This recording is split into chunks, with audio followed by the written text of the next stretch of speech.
Hello बच्चों, आ गए अपने अगली क्लास में। और यहाँ गणितीय आगमन के सिद्धांत में दो तीन बातें कॉमन रही। एक तो छोटे बड़े का निशान अगर कहीं हो तो हम उसे समझ रहे थे कि हमें वहाँ पर एक कोई चीज़, कोई ऐसा अंक, कोई ऐसी संख्या जोड़नी या घटानी पड़ती है और वहाँ एक समीकरण बनानी पड़ती है, ये बात रही। और दूसरी बात ये रही कि गणितीय आगमन सिद्धांत से किसी कथन को सत्य किया गया तो श्रेणियां बनी, श्रेणियों के बाएं पक्ष में एक अगला पद भी जोड़ा गया। ये दो बातें मेन होती हैं।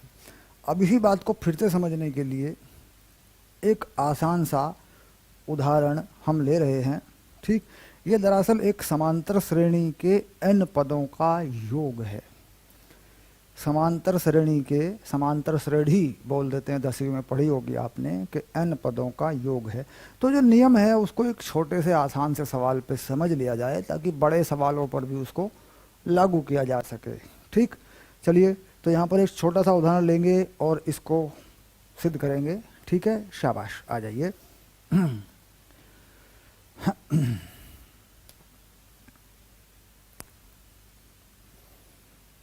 तो इन्होंने यहाँ पर लिखा सिद्ध कीजिए। बार बार बेटा इसी बात को समझना है और एक बार समझ में आ गया ना ये तो बस हो गया फाइनल, फिर कोई दिक्कत नहीं है। तो समांतर श्रेणी 1 + 2 + 3 का जो योग है n पदों का, वो n पद देखिए, पहला पद 1, दूसरा पद 2, तीसरा पद 3, तो nवा पद n होगा। और इसका जो पदों का योग लिखा जाता है वो इस तरीके से लिख देते हैं, n/2 और n+1, ये लिख देते हैं बस। तो देखने में तो ये सबसे आसान सवाल होना चाहिए, सबसे इजी सवाल है ये। अगर इस तरह कोई श्रेणी लिखी हो, यहाँ nवा पद होता है और ये पहचानना होता है कि भाई किस तरीके से पद बढ़ रहे हैं आगे, और इधर उनका योग होता है। ठीक, या गुणा का निशान हो सकता है इनमें गुणा हुई हो, ये भी हो सकता है, गुणा पे भी बन जाता है ये चीज़, है ना। तो कुल मिला के सबसे पहले क्या लिखते हैं इसको, सबसे पहले लिखते हैं n = 1 के लिए। तो n = 1 के लिए, तो इसमें क्या करते हैं जब n = 1 के लिए लिखते हैं तो 1 यानी पहले पद की बात करते हैं दोनों तरफ। इस बात को ठीक से समझना है कि जो पहला पद है उसकी बात करते हैं। अब मान लीजिए मैं पहला पद यहाँ रखता हूँ तो मैं इसी को रखता हूँ, बस इसी को, यही पहला पद है। और चूंकि n का मान 1 है तो यहाँ पे भी मैं n का मान 1 रखता हूँ। एक पद का योग एक पद के बराबर ही होना चाहिए। ठीक, ये बात तो सही है। तो कुल मिलाकर यहाँ लिख दिया मैंने 1 बराबर, n की जगह पे 1 लगा दिया, वहाँ पे उस तरफ 1 + 1, तो ये 1 हो गया। तो हमने लिख दिया सत्य, यानी बायां पक्ष बराबर दायां पक्ष। अब माना n = k के लिए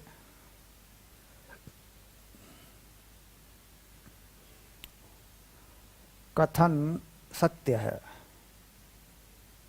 ये हमने मान लिया। 1 के लिए, 2 के लिए, 3 के लिए हम चाहें तो n = 2 के लिए भी रख के देख सकते हैं। n = 2 के लिए रखेंगे बेटा तो पहला और दूसरा पद लेंगे, यहाँ n का मान 2 रख देंगे, वो भी आ जाएगा।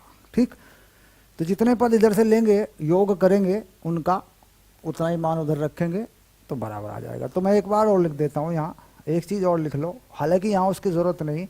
n = 2 के लिए, इसका मतलब क्या है ज़रा समझना इस बात को कि भाई 2 पद लेने होंगे, पहले 2 पद लेने होंगे। तो पहले 2 पद क्या है, 1 और 2, ये दोनों हैं 1 और 2। तो इसके लिए यानी पहले 2 पद 1 और 2 हो गए और बराबर n का मान बताओ कितना, 2 पद हैं, 2 रखना पड़ेगा। तो ये हो गया 2/2 और ये हो गया 2 + 1, तो ये कितना हो गया, 2 से 2 कट गया, देखो ये 3 आ गया।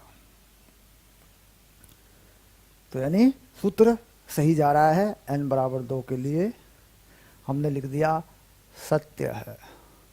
तो ये 2 के लिए लिखने की आवश्यकता नहीं है, 2 के लिए इसको लिखने की आवश्यकता नहीं है, 1 के लिए लिख के ही काम चल जाता है। आगे बढ़ जाते हैं हम। शाबाश। अब n बराबर k के लिए कथन सत्य है माना, ये मान के चलना पड़ेगा।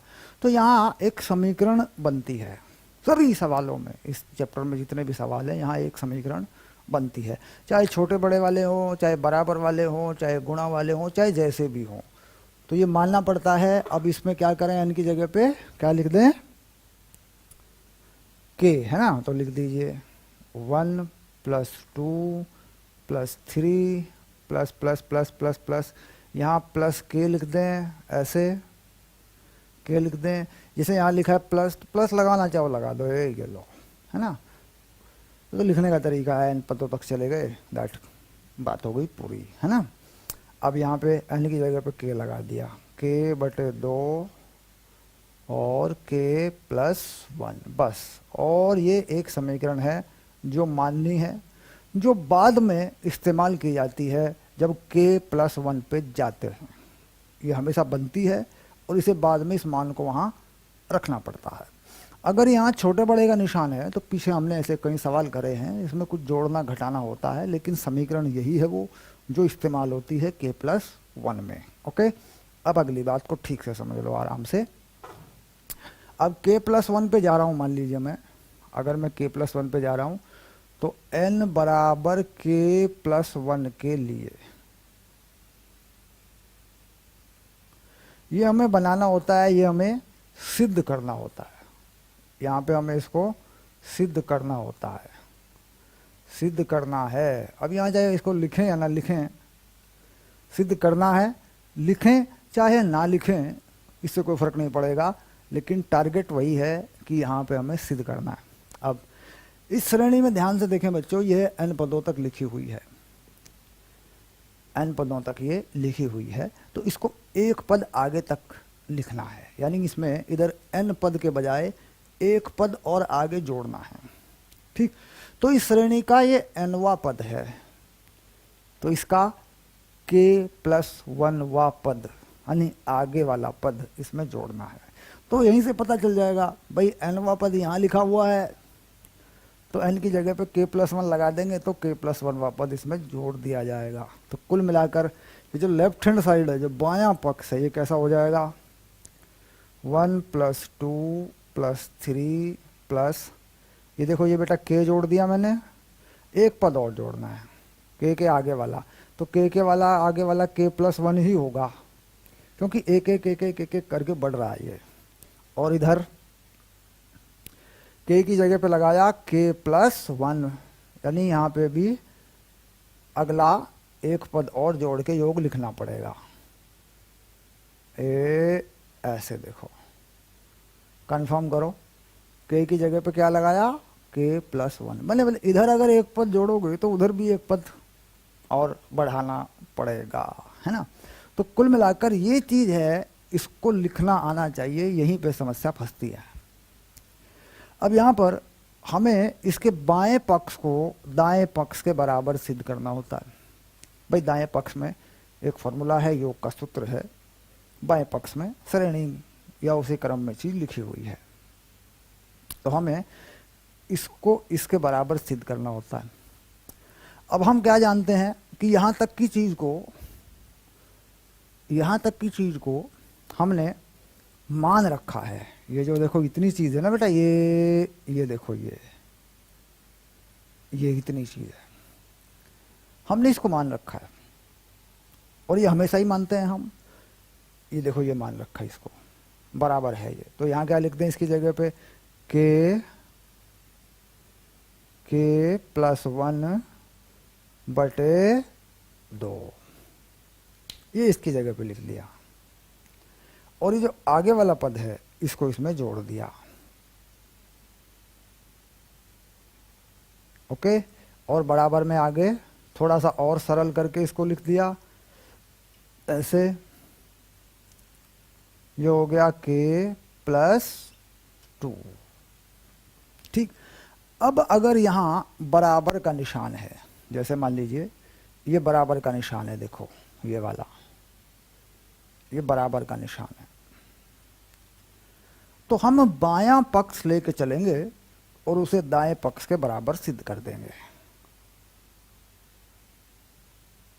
अगर यहाँ बराबर का निशान है, और अगर यहाँ बराबर का निशान नहीं है, यहाँ छोटे बड़े का निशान है। बेटे छोटे बड़े का निशान भी तो होता है, देखो भाई, बड़े का निशान ऐसा है, बड़े का बराबर का ऐसा है, छोटे का ऐसा है, छोटे का बराबर का, ये सब निशान होते हैं ना।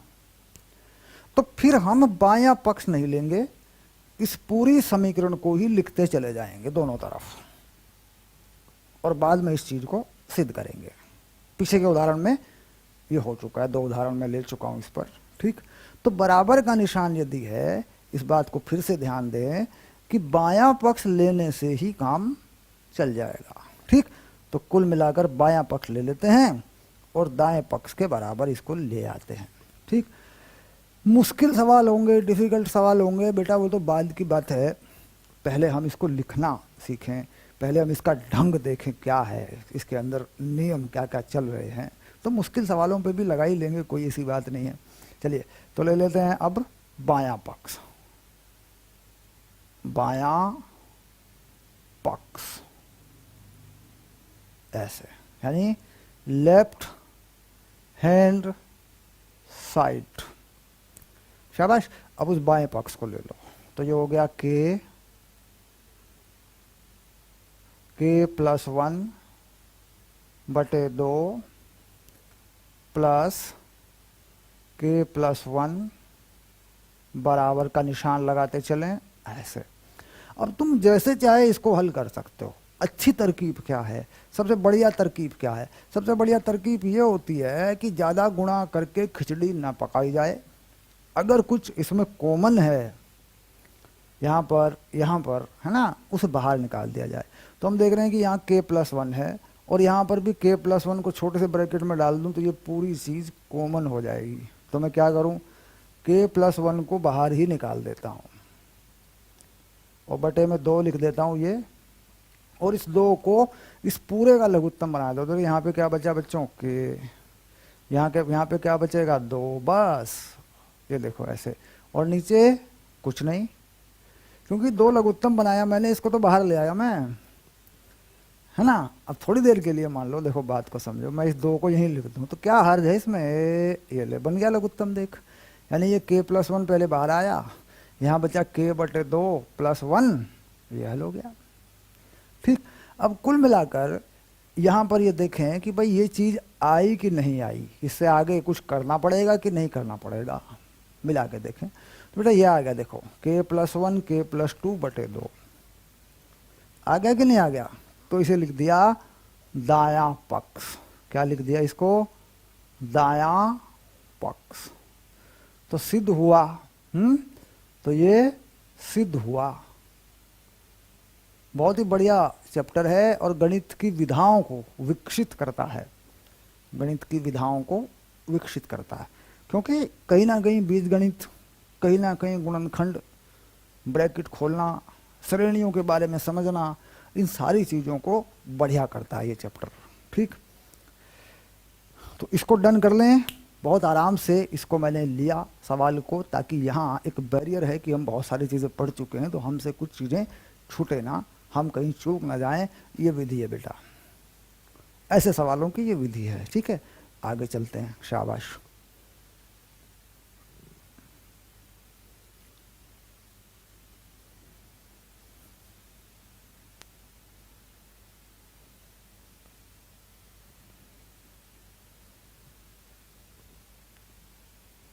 तो पहले मैं सवाल लिख देता हूँ, तुम उसके बारे में सोचना, उसे शुरू करना। मैं इस बोर्ड को बेटा बाद में मिटाऊंगा, क्योंकि इससे क्या होता है, समय बचता है। मान लो मैं बोर्ड साफ करूंगा, है ना, तब तक आप सवाल की शुरुआत करेंगे। मैं दूसरा सवाल लिख देता हूँ यहाँ पे। कोर्स को धीमे ना चलाएं, कोर्स को जल्दी ख़त्म करने की कोशिश ना करें। जो उसकी रफ्तार है बस उसी रूटीन से काम करें।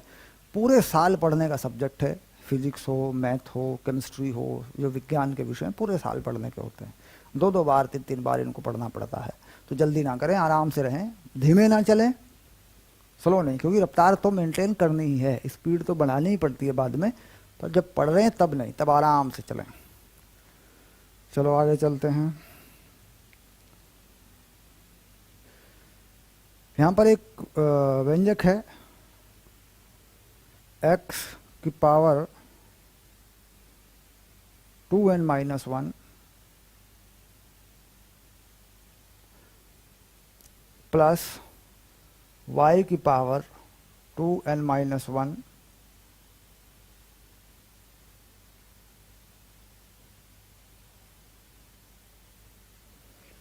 x प्लस वाई से विभाजित है। अब कोमा लगा दिया, x प्लस वाई से विभाज्य है, ये सवाल है बेटा।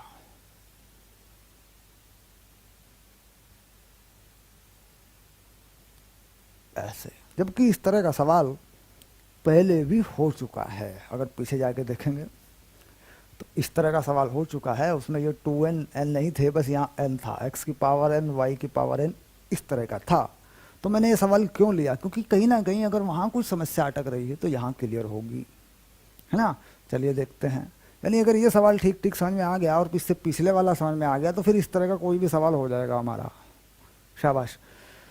तो अब इस पे विचार करिए कैसे करना है, और मैं आपका बोर्ड जो है साफ कर देता हूँ।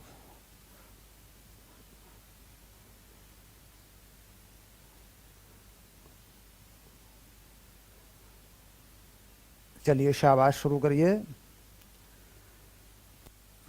n1 के लिए, k के लिए मान लीजिए, और फिर k प्लस 1 के लिए लगाइए, फिर कुछ जोड़िए, फिर कुछ घटाइए, और फिर वो स्थिति बनाइए जिससे कि बायां पक्ष दाएं पक्ष के बराबर हो जाए। शाबाश। चलिए शुरू कर दें बच्चों। शाबाश, चलो आ जाओ।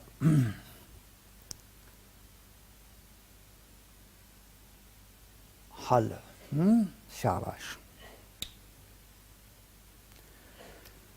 n बराबर 1 के लिए, है ना, तो सबसे पहले क्या करते हैं, n बराबर 1 के लिए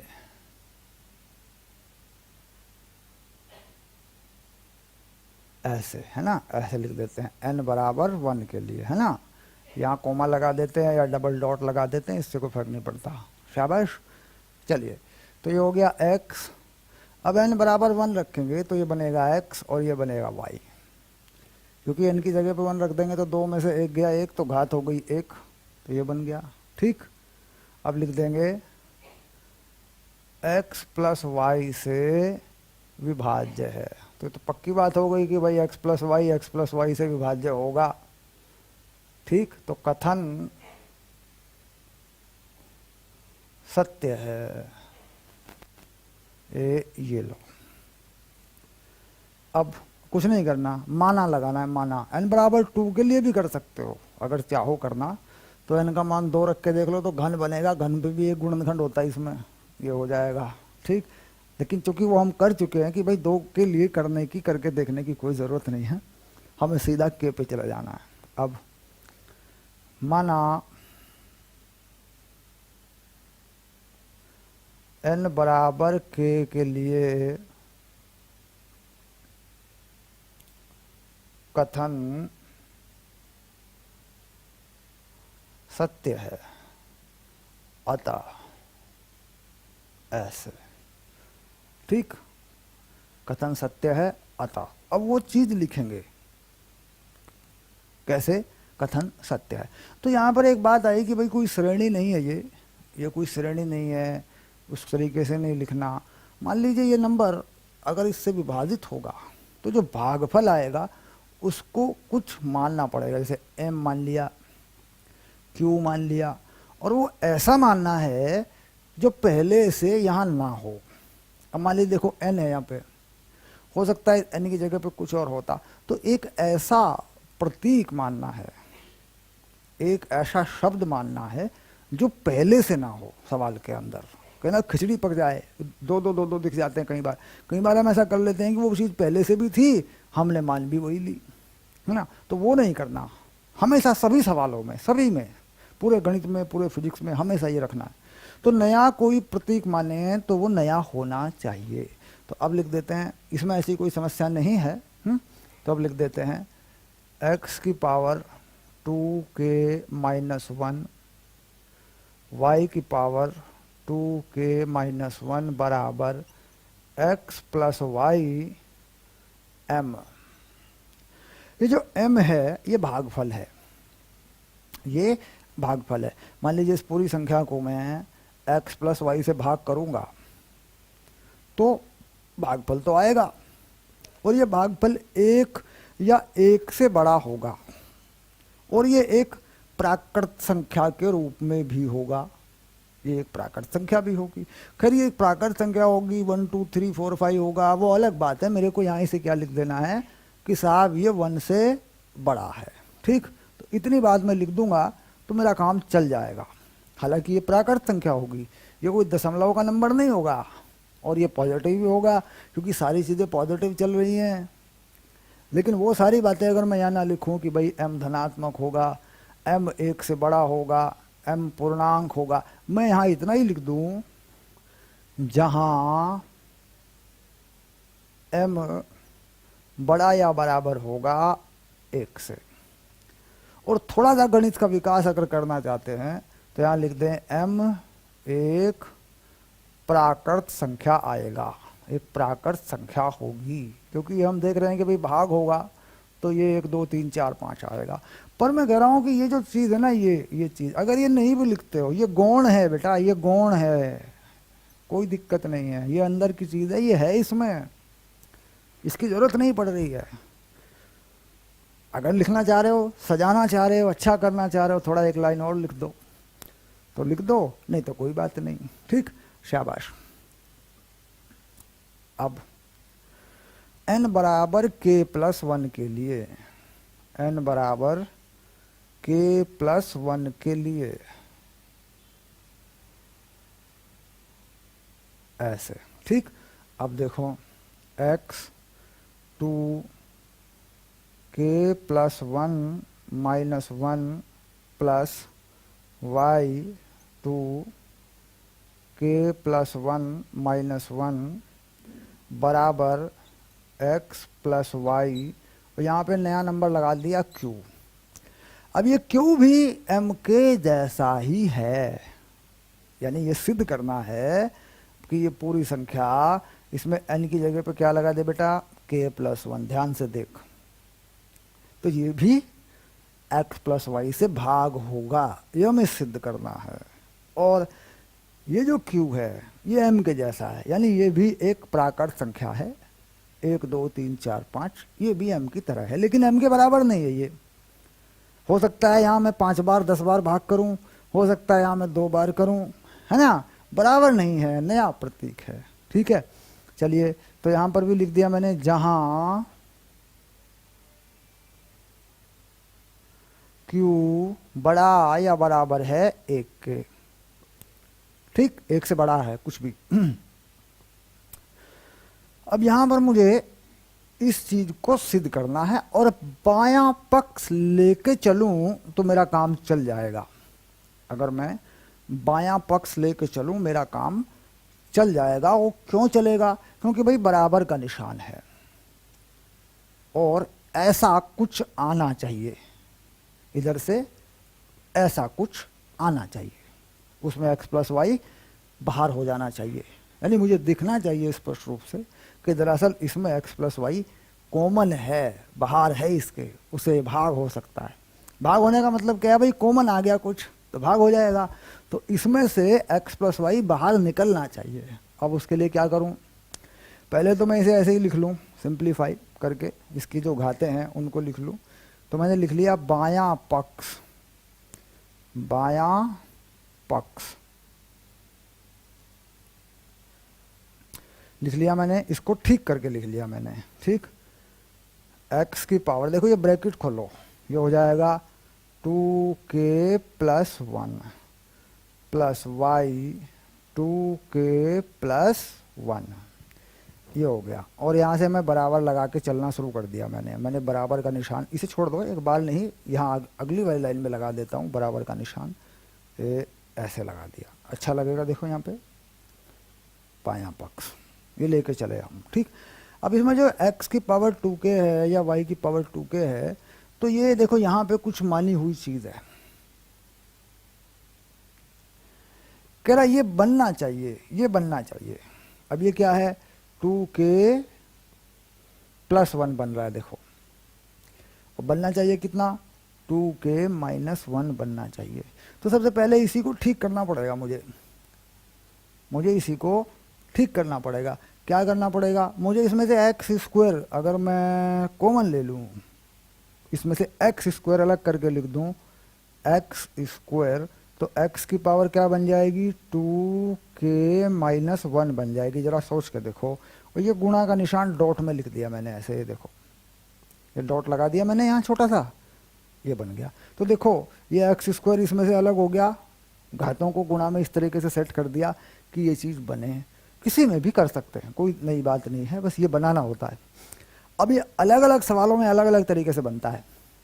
जब हम यहाँ इस स्टेज पे पहुँचते हैं तो ये अलग अलग सवालों में अलग अलग तरीके से बनता है।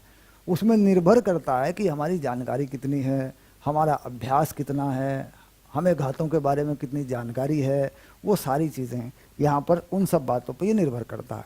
यानी किसी खास एक सवाल को याद कर लिया और वो पेपर में आ गया, ये पेपर के टाइम पे तो हो सकता है, 2 या 3 नंबर का एक सवाल आ गया 11वीं कक्षा में, तो सर ये तो पढ़ा हुआ है, क्योंकि होता ही ऐसा, 11वीं में पढ़े हुए सवाल ही आ जाते हैं। लेकिन बात कहाँ है, बात यह है कि यहाँ अलग अलग तरह की व्यवस्था होती है। यहाँ फोकस ये करना होता है कि इन चीज़ों से ये चीज़ बनानी पड़ती है। अब वो प्लस करें, माइनस करें, पावर में गुणा करें, भाग करें, वो जो भी है, जोड़ दें, घटा दें, वो भी करना है। तो ये स्थिति ऐसी हो गई कि इसमें से x² भाग कर लूँगा तो ये बन जाएगा। इसके बाद इसमें से भी मैं अगर y² को अलग कर लूँगा तो ये भी बन जाएगा, ये बन गया, देखो, ठीक। अब यहाँ मैं कुछ ऐसा जोड़ूं, ऐसा घटाऊं, पहले पद में मैं कुछ ऐसा जोड़ूं, ऐसा घटाऊं, जिससे कि मेरा x + y आ जाए, x + y कॉमन हो जाए, यानी बाहर आ जाए इसमें से। अब मैं x, यहाँ पर x² है, अगर मैं -y² लगा के इसी को जोड़ दूं, इसी को घटा दूं, तो x² - y² बन जाएगा। और x² - y² में 2 गुणनखंड होते हैं, एक x + y, एक x - y।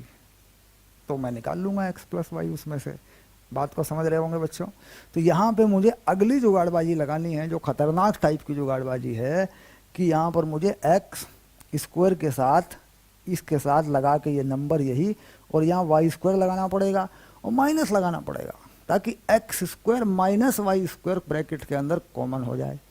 अब देखो आगे अगले पद में, बेटा यहाँ से पकड़ना है सही तरीके से। ये है x², यहीं पे फैसला होगा कि तुमने गणित को किस तरीके से लिया हुआ है, ऐसे, है ना। चलो अब -y², ये देखो, ये y² और ये x², इसमें से ये कॉमन होना चाहिए, तभी तो बाहर आएगा। तो इसी की गुणा करके इसी पद को इसमें घटा दिया मैंने, और इस पद को घटाया, इसी पद को मैंने जोड़ भी दिया, y² x की पावर 2k - 1। और आगे वाला जो पद पड़ा ये वाला, ये मैंने फिर से लिख दिया, y² y 2k - 1। यहां तक मैं पहुंच चुका हूं। तो किसको घटाया, क्यों घटाया, इसको लिखा हुआ बेटा, इसको ठीक से एक बार देख लें, पक्का कर लें इसको, ठीक। चलिए अब मुझे नीचे बैठना पड़ेगा बेटा, ऐसे, है ना। चलो बैठ के लिखने का भी अपना ही मजा है। अब जरा यहाँ देखो एक बार, देखो ये इसलिए तो बनाया है कि भाई ये जो चीज़ है ये बाहर आ जाए, है ना। चलो लिख लो, x² मतलब x की पावर 2k - 1 को बाहर लिया, और x² - y² कॉमन में कर लिया बेटा, ये ले, यहाँ से तो आ गया x + y, क्योंकि इस गुणनखंड में, मतलब इस व्यंजक में 2 गुणनखंड हैं, x + y भी है, x - y भी है। तो मुझे एक्स प्लस वाई की ज़रूरत है, इसमें से तो आ जाएगा। इसमें क्या करूं मैं क्या करूं कि जो वाई स्क्वायर है बेटा इसको उठा लूं। देखिए वाई स्क्वायर दोनों जगह है, क्योंकि मैं और कुछ इसमें कर भी नहीं सकता। भाई मैं और क्या कर सकता हूं इसमें, तो इसमें से वाई स्क्वायर निकाल लूं। ये लो, तो ये आ गया एक्स की पावर 2k-1 प्लस वाई की पावर 2k-1। ये आ गया। यहां तक मामला पहुंच गया, शाबाश। अब ये जो चीज है ये ठीक है, इसे मिटा लो।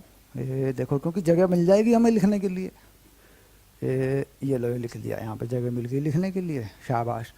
अब यहाँ लिखने के लिए नई जगह बना दी हमने, ये लिख ली देखो। ओके, चलो वहीं से, तो ये हो गया x की पावर 2k-1। और बेटा यहाँ पे x square minus y square है, इसको गुणनखंडों में लिख दो, यानी x प्लस वाई और x माइनस वाई। ये लो, अब ये वाई स्क्वायर है प्लस में, इसके अंदर जो चीज है देखिए बनी बनाई तैयार नजर आ रही है, बिल्कुल ये तैयार है, अपने आप ही तैयार है। ये रहा देखो, ये रहा।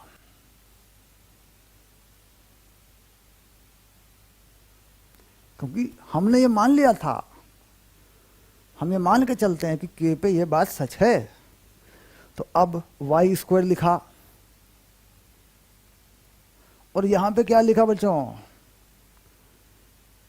इसकी जगह पे क्या लिखा, भाई ये तो भाग हो रहा है एक्स प्लस वाई से, और कितना आ रहा है, एक्स प्लस वाई गुणा एम आ रहा है, क्योंकि यहां पे भाग हुआ ऐसा माना गया था।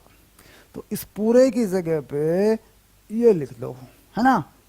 चलो एक बार धीमी गति से समझ में आ गया तो मौज आ गई, फिर कोई दिक्कत नहीं, फिर किसी भी सवाल पे लगा देना, ये हो गया। अब जरा सोच के देखो बेटा, इस पूरे में x प्लस वाई कॉमन है कि नहीं। देखो यहां भी x प्लस वाई कॉमन है, और यहां भी x प्लस वाई कॉमन है, बाहर निकाल लो। तो x प्लस वाई ऐसे, और इसे ब्रैकेट में बंद कर दो ऐसे। क्यों, क्योंकि नहीं तो y मान लिया जाएगा, इसके साथ गुणा हुआ है ना, y को मान लेंगे, फिर प्रॉपरली इसको ऐसे ब्रैकेट में बंद करो, जो बचा उसे डाल दो अंदर।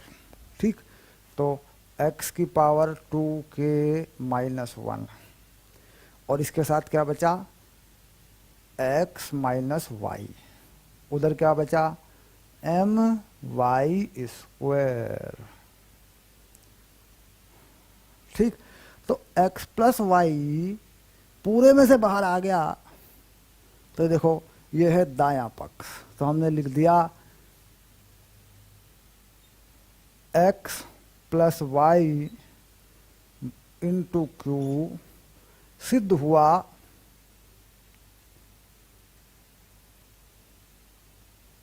जहां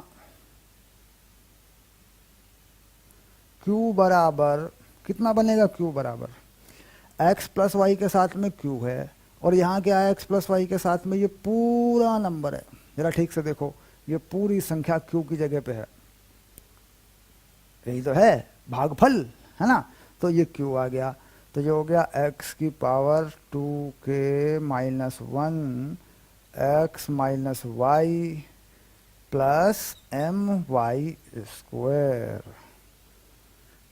सिद्ध हुआ जहां q इतना आ रहा है, इसके बराबर सिद्ध हुआ, भाग हो गया, पूरे में से कॉमन आ गया बाएं पक्ष में से, तो दाएं पक्ष के जैसा आ गया, बस यहां लिख के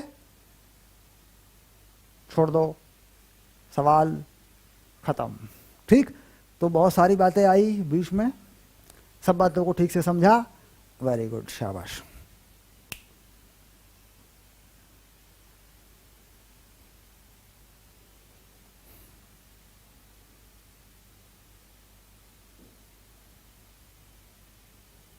अब प्रत्येक प्राकृत संख्या के लिए सिद्ध कीजिए। एक नया सवाल है, इसमें बड़े का निशान है बेटा।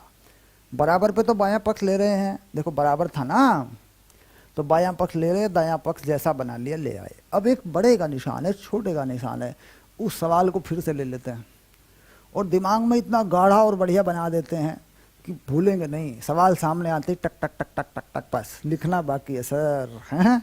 शाबाश। चलो फिर शुरू करते हैं।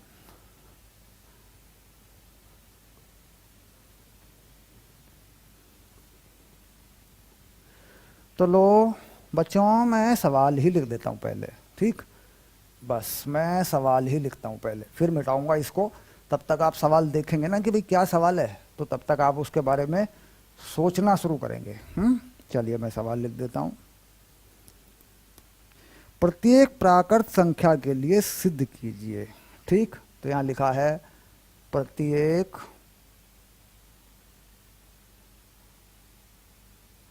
प्राकृत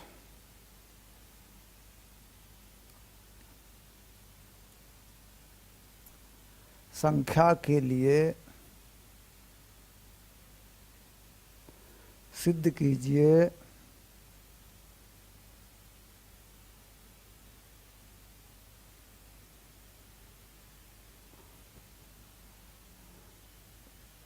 क्या कथन है बेटा? 2 की पावर n n से बड़ा है। 2 की पावर n n से बड़ा है, ये है बेटा सवाल। शाबाश।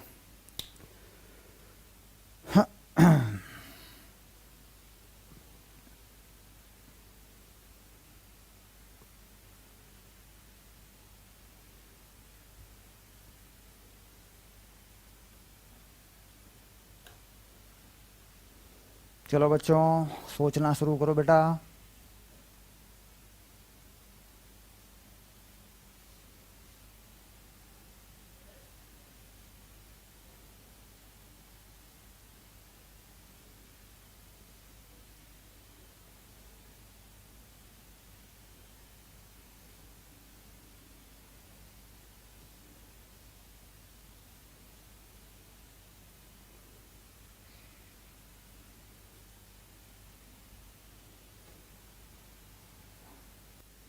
चलिए शुरू करते हैं। तो पहले क्या करना होता है भाई? देखो n बराबर 1 के लिए क्या कहानी बन रही है, हैं? शाबाश। तो अब लिखते हैं हल।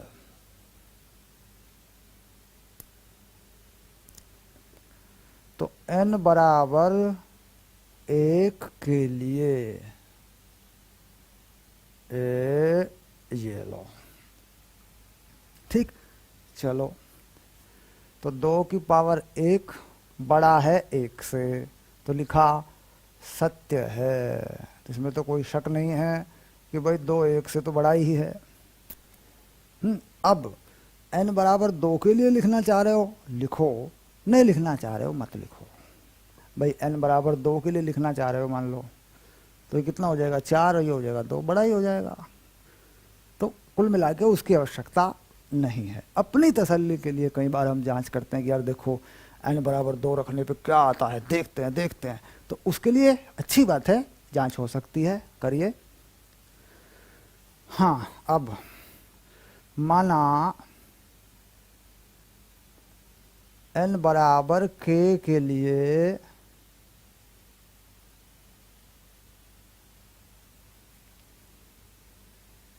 कथन सत्य है। ये लो बेटा, शाबाश। अब चलो, तो 2 की पावर के बड़ा है के से, ऐसे, ठीक? अब यहां पर एक चीज है, ठीक?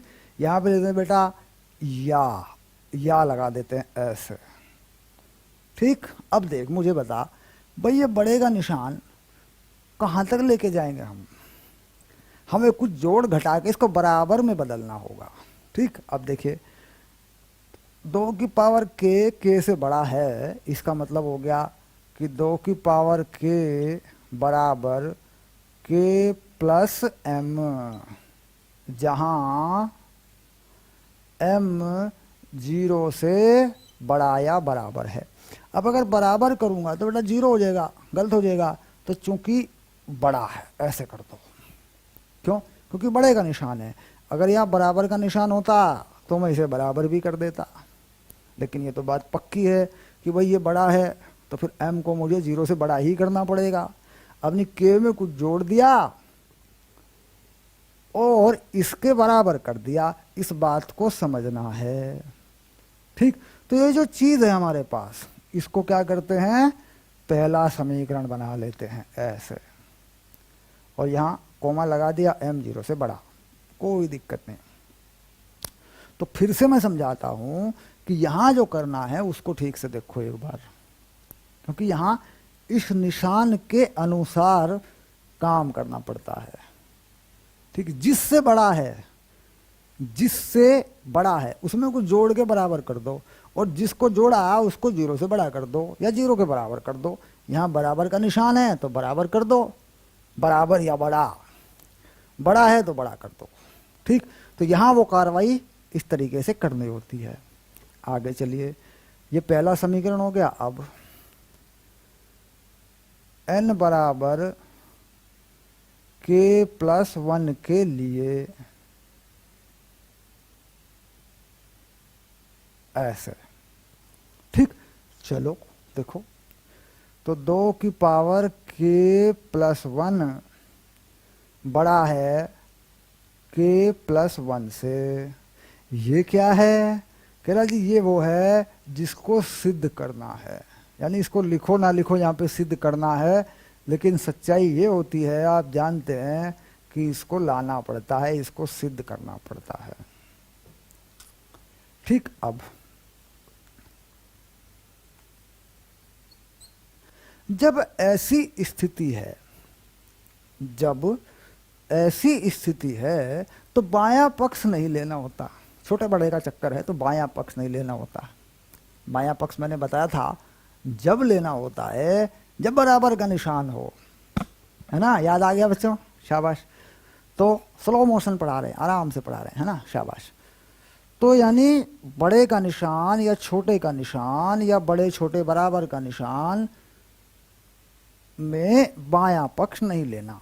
बायां पक्ष तभी लेना है जब केवल बराबर का निशान हो। छोटे बड़े आ गए तो नहीं लेना है। इसका मतलब इसको पूरा ही लिखना पड़ेगा और अंतिम चरण तक लेके जाके इसको दिखा देना है, भैया लो सिद्ध हो गया तुम्हारा कथन। ठीक, चलिए शुरू कर लेते हैं। तो यहाँ पे कुछ नहीं लिखना, बायां दायां इसको लेके चलते रहो बस।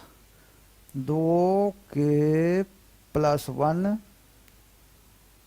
और ये हो गया k+1 से बड़ा, ऐसे।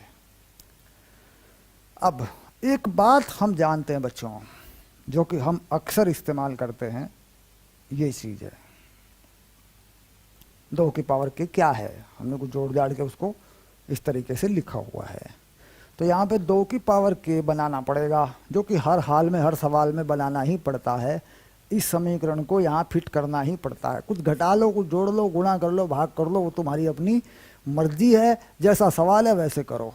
तो यहाँ पे तो साफ दिख रहा है मुझे कि 2 की पावर k+1 में से अगर मैं 2 हटा दूं, इसे गुणा में ले लूं, 2 की पावर k कर लूं ऐसे, तो ऐसे लिख सकता हूं बेटा इसको। ये देखो, तो ये डॉट है, ये गुणा का निशान होता है इस चैप्टर में, इसको दशमलव नहीं मानेंगे, है ना? ऐसा भी हो जाता है कई बार। सर 2.2 की पावर k कैसे हो गया? तो 2.2 की पावर k नहीं है बेटे, 2 गुणा 2 की पावर k है। इस चैप्टर में ये डॉट दशमलव नहीं है, क्योंकि इस चैप्टर में कहीं भी दशमलव का काम नहीं है, इसलिए इस डॉट को ही गुणा में लिख दिया ताकि छोटा, लिखने में छोटा हो जाए। ठीक, तो कुल मिला के क्या हो गया कन्फर्म कि भाई ये गुणा का निशान है। कन्फर्म, आगे चलें। अब इसकी जगह पे ये लिखा जा सकता है k+m। ठीक, चलिए, तो 2k+m बड़ा हो गया k+1 से। ठीक, ब्रैकेट खोल लो, 2k+2m बड़ा हो गया k प्लस 1 से। ये जो k है इसको उधर लाके घटा दो। भाई ये निशान से इधर जाएं या उधर जाएं तो निशान वैसे ही बदलते हैं जैसे बराबर में इधर उधर जाने पे बदलते हैं, क्योंकि छोटे बड़े का चक्कर है तो कहीं ना कहीं कोई बराबर चीज़ भी हो सकती है, तो निशान वैसे ही काम करता है। तो इस k को इधर ले आओ, तो ये हो गया 2k minus k plus 2m minus 1, और ये बड़ा 0 से। इस 1 को इधर ले गए, k को इधर ले गए। यहाँ पे क्या रह गया, k प्लस 2m माइनस 1 बड़ा किससे, 0 से। ठीक, तो अब हम जानते हैं कि हम क्या बात जानते हैं इस सवाल में। अपनी भाषा में भी लिख सकते हैं बेटा, इसमें कोई ऐसा खास नहीं है कि मैंने ऐसे लिख दिया आप ऐसे तरीके से लिख दो कि भाई k जो है वो 1 से बड़ा है, m वो 1 से बड़ा है। अब देखो अगर k 1 से बड़ा है और ये m 1 से बड़ा है तो बेटा ये तो 0 से बड़ा होगा ही, सोच के देख। अगर मैं k को 1 लिख दूं और m को 1 लिख दूं, कम से कम भी लिख दूं, तब भी देख 1 और 2 3, 3 में से 1 गया, 2 बचेंगे। तो कुल मिलाकर हर हाल में ये कथन सत्य है। तो k प्लस 2m माइनस 1 बड़ा 0 कथन सत्य है। अतः सिद्ध हुआ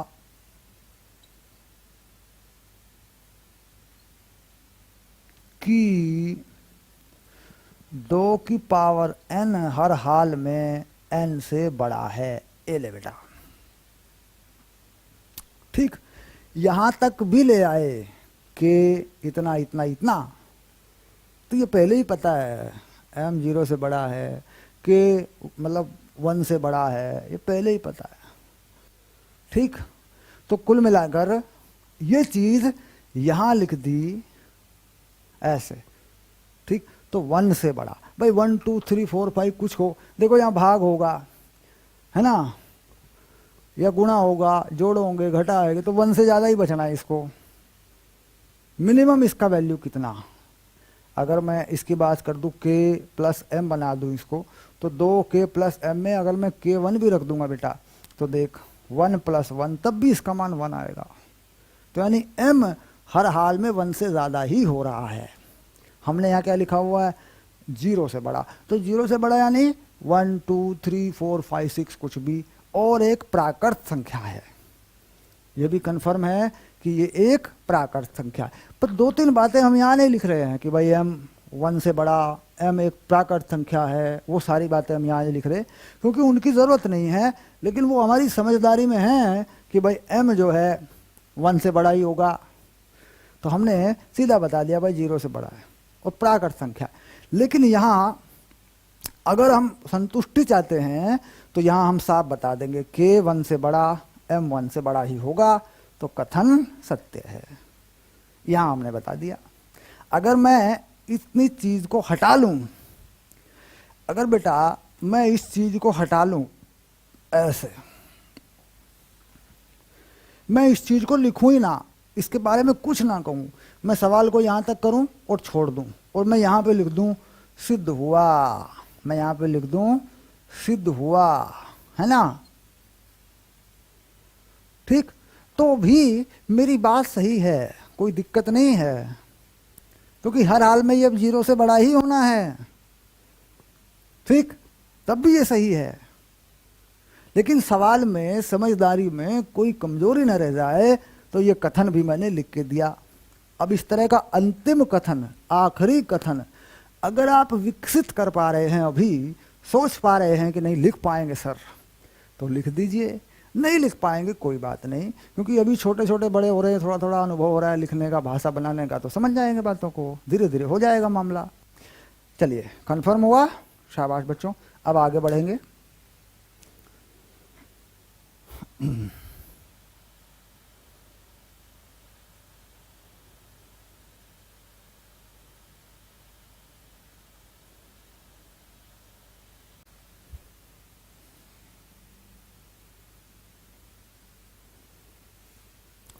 हेलो बच्चों, आ गए अपने अगली क्लास में।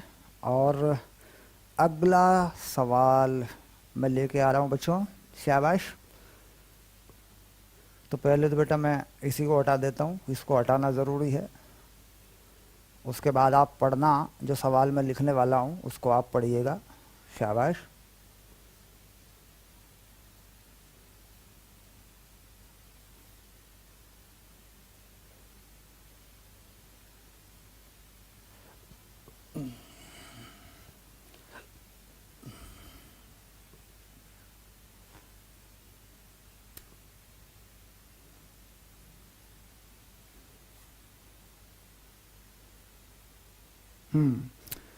सिद्ध कीजिए n अगर 3 से बड़ा है तो n स्क्वायर 2n+1 से बड़ा होगा।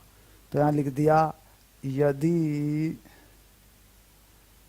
n 3 से बड़ा है तो n स्क्वायर बड़ा होगा 2n+1 से। बहुत ही बढ़िया सवाल है बच्चों, बहुत ही बढ़िया सवाल है, बहुत ही बढ़िया जानकारी पर आधारित है। गणित को बढ़िया बनाओ, अभ्यास करो। गणित तो अभ्यास का ही है बेटा, सावधानी से अभ्यास करते जाओ, गणित बढ़िया हो जाती है। ठीक। बाकी ये मामला गहरे चिंतन का है, ये मामला गहरे चिंतन का है, गहरी सोच का है। गणित और विज्ञान के बारे में जानने वाले लोग गहराई से सोचते हैं, स्वाभाविक बात है। हल्का हल्का जो सोचते हैं, यहाँ समस्या क्या होती बेटा कि शौक शौक में साइंस ले ली, 11वीं कक्षा में शौक शौक में गणित ले लिया, तो फिर दिक्कत हो जाती है बेटा, फिर बड़ी दिक्कत होती है। क्योंकि वो गहराई पैदा नहीं हो पाती फिर आसानी से, क्योंकि हम उसी हल्के हल्के से ज़िंदगी जीते हैं, हल्के हल्के तरीके से पढ़ते रहते हैं, तो मज़ा नहीं आता फिर। तो इसलिए गहराई बढ़ाइए, डीपनेस, सोच की गहराई को बढ़ाइए। शाबाश। चलो ये लिख दिया, अब आगे चलते हैं। बिल्कुल ऐसी ही प्रक्रिया है। ठीक है, चलो शुरू करते हैं।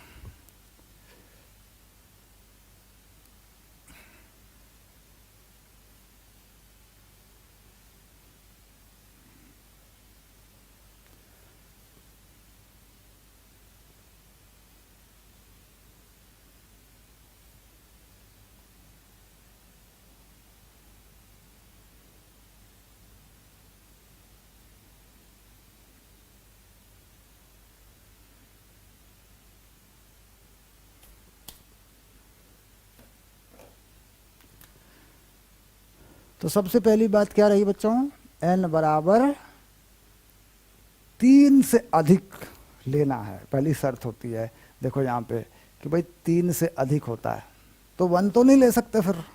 n बराबर 1 के लिखने का तो कोई फ़ायदा ही नहीं है, क्योंकि उसमें तो ये कथन सत्य होने का ही नहीं है। तो n बराबर 4 के लिए n 3 से बड़ा है, और ये भी बात है कि n संख्या है, प्राकृत संख्या है, ये भी जनरली होता ही है ऐसे सवालों में। तो n बराबर 4 के लिए जांच होगी पहले। तो हल, देखो सवाल कितना बढ़िया है ना। हम कह रहे हैं भाई n बराबर 1 के लिए नहीं, अगर ऐसी कोई शर्त दे दी कि n बड़ा है इससे, तो फिर वहीं से शुरू करना है। यानी 3 है तो 3 के लिए क्या होगी कहानी, कह रहा जी 3 से बढ़ा लो, 3 पे भी नहीं होने का, 3 पे भी गड़बड़ है, तो 3 से बड़ा तो शुरुआत होगी, 1 पे नहीं होने की। चलिए अब लिखें, n बराबर 4 के लिए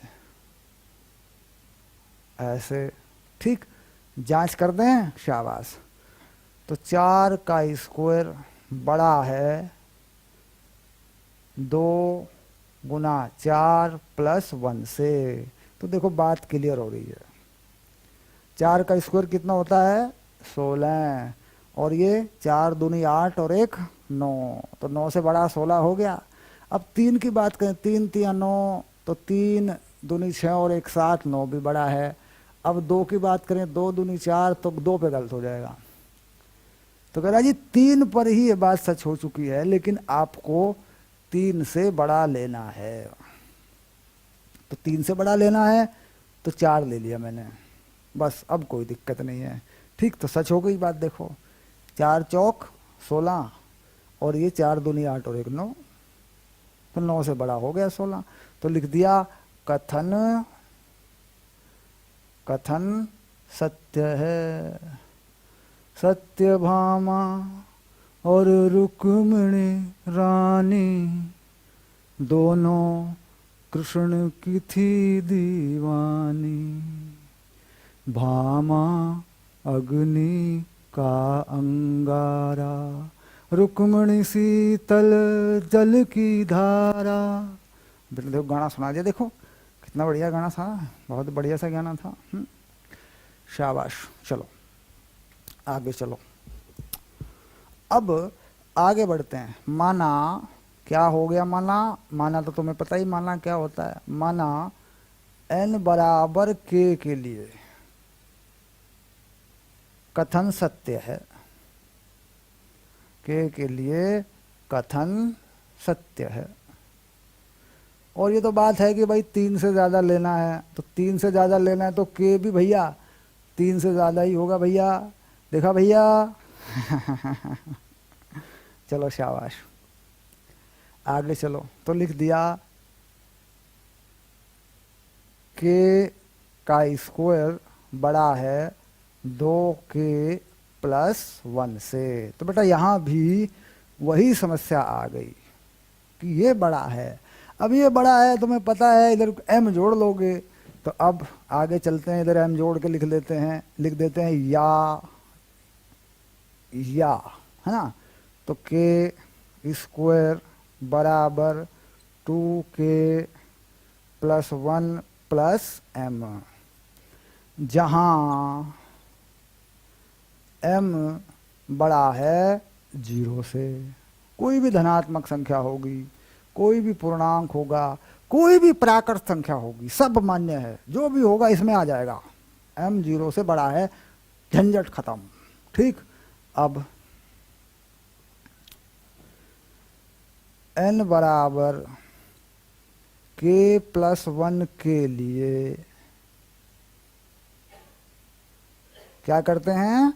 सिद्ध करना है। भाई ये बात तो सिद्ध होती है, ये तो तुम्हें सिद्ध करना होगा। ये लो बेटा, लिख लो। अब k + 1 का वर्ग बड़ा होना चाहिए 2k + 1 + 1 से। जरा ध्यान, सावधान। अब देख, k + 1 किसकी जगह पे लिखा? n की जगह पे। तो ये बात होनी चाहिए। अब यहाँ पर कोई बायां पक्ष या कोई दायां पक्ष लेके चलने की कोई ज़रूरत नहीं है। इसको जो कहें तो आगे बढ़ा देंगे और अंतिम चरण तक पहुँचेंगे। फिर अंत में अपने आप ही कुछ ऐसा हो के आएगा कि बात बन जाएगी। ठीक, चलिए तो लिख देते हैं k + 1 का वर्ग बड़ा है 2k + 3। देखो बेटा, ये हो रहा है 2k और 2 = 1 3। तो क्या बनाना है, क्या चीज लेके आनी है? कह रहा जी ये बनाना पड़ेगा आपको, ये बनाना पड़ता है। ठीक, क्या कर रहे हैं? इसको समीकरण नंबर 1 मान लिया करते हैं। ये लो, ये लो, ये लो। समीकरण नंबर 1 से चाहे तो लिख सकते हैं, समीकरण नंबर 1 से मान रखने पर ऐसा लिख सकते हैं, जब जरूरत पड़ेगी तब। तो कुल मिलाकर ये k² है और ये क्या है? क्योंकि बेटा दाएं पक्ष में तो हम कुछ करते ही नहीं है, दाएं पक्ष में तो हम कुछ नहीं करते। हमें जो भी करना होता है बाएं पक्ष में करना होता है, और बाएं पक्ष में हम इस समीकरण को फिट करते हैं जो k के लिए होता है। अब तो पक्का याद हो गया होगा। शाबाश। चलिए आगे चलिए, तो खोल दें ब्रैकेट। k² + 1 + 2k। ये क्यों हुआ सर? ये है पूर्ण वर्ग, इसका और ये हो गया 2k प्लस 3। अब जो 2k तो मुझे वैसे ही दिख रहा है कट रहा है दोनों तरफ से, ये ले, क्योंकि इधर घट के इधर ले आएंगे खत्म हो जाएगा। भाई 2k क्या 2k से बड़ा होगा, ये 2k क्या इस 2k से बड़ा होगा, तो बराबर है, खत्म। इसमें छोटे बड़े का फैसला नहीं हो सकता भाई, ये तो बराबर है। अब उसके बाद यहाँ आ जाओ, ये रहा 3, 3 को भी इधर लाएंगे, ठीक। तो k स्क्वायर माइनस 2, क्योंकि 3 होगा इधर आके माइनस का 1 पहले से इधर है, तो ये हो गया बेटा 0 से बड़ा। अब ठीक है साहब, अब कोई दिक्कत नहीं है, 0 से बड़ा कर दें तो बात बन जाएगी, कथन सिद्ध हो जाएगा। शाबाश। चलिए अब इस k स्क्वायर की जगह लिख दें 2k plus 1 plus m, 2k plus 1 plus m minus 2 लो। अब ये जो 1 है इस 2 के साथ फिट कर दें, 2k प्लस m माइनस 1 बराबर 0। ठीक, हम जानते हैं कि k 3 से बड़ा है। देखो भाई, हमने n को ही तो k रखा है, हमने जहां जहां भी k रखा n की जगह पे ही तो रखा, तो n तो 3 से बड़ा है, तो k 3 से छोटा कैसे हो सकता है, वो भी 3 से बड़ा ही होना चाहिए। तो कुल मिलाकर ये k 3 से बड़ा है, और ये m 0 से बड़ा है। ये k 3 से बड़ा है, ये m 0 से बड़ा है। 1 2 3 4 5, तो 3 से बड़ा ये, 0 से बड़ा ये, तो कुल मिलाकर ये नंबर 6 से बड़ा या 6 हो गया बेटा। देख ले, k की जगह पे 3 रख दूं 6, और ये 6 से 0 से बड़ा हो गया, तो 6 से ज़्यादा हो गया ये नंबर। 6 में से 1 घट गया, कितना बचा 5, तो कम से कम 5 हो रहा है, और 0 से बड़ा ही होगा। तो समझदारी की तो बात यही है कि अंदाज़ा लगा के रख के देखा, बात तो सही है। तो हम लिख लेंगे, हम जानते हैं कि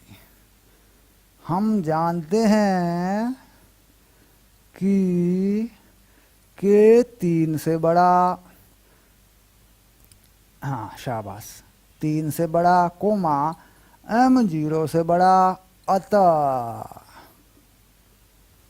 2k प्लस m माइनस 1 0 से बड़ा कथन